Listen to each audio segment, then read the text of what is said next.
Last year around this time, I was looking forward to starting my retirement. As you all know, we were just into the pandemic and none of us had any idea what the year would bring.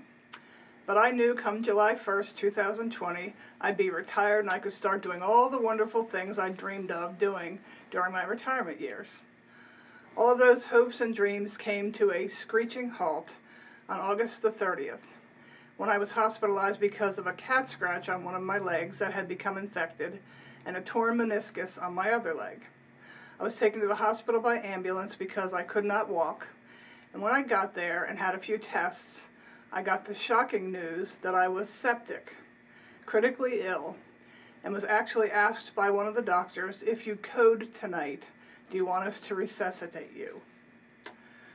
Thus began a long, sometimes arduous journey to restored health.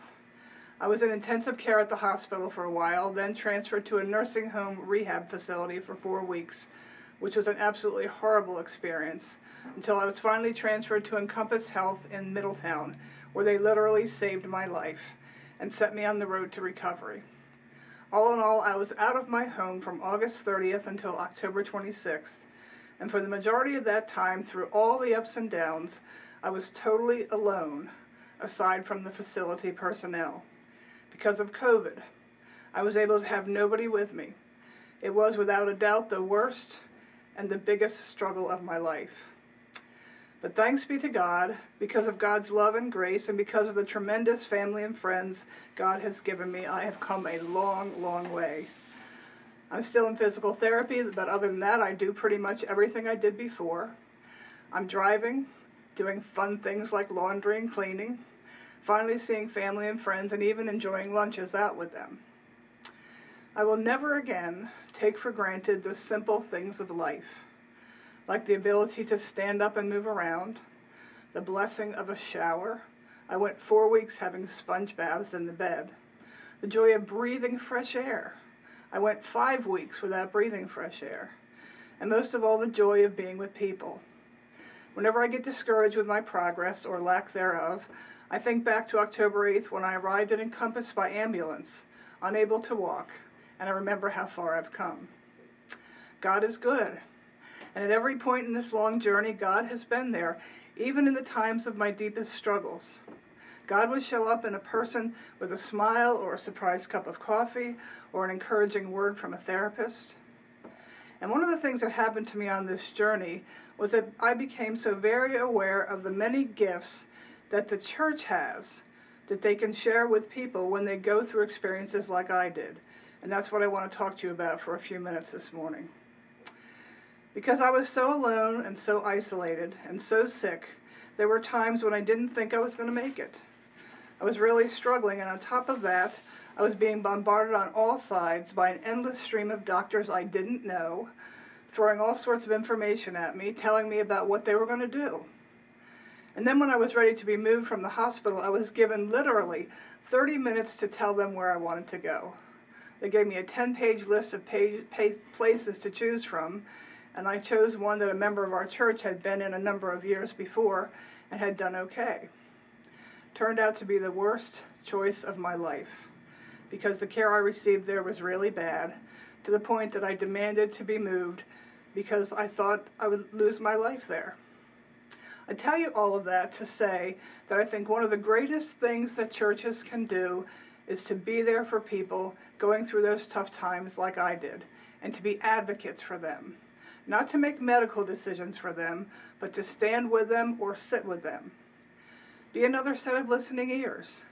Make sure the patient understands what's being said to them, and perhaps more importantly, make sure the patient is being listened to.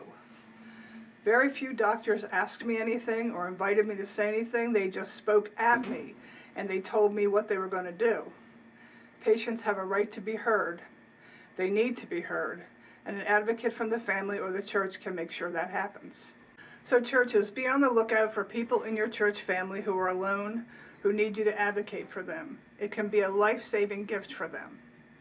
Secondly, when someone in your church is sick or suffering, most assuredly pray for them, but encourage your members to send cards, notes, emails.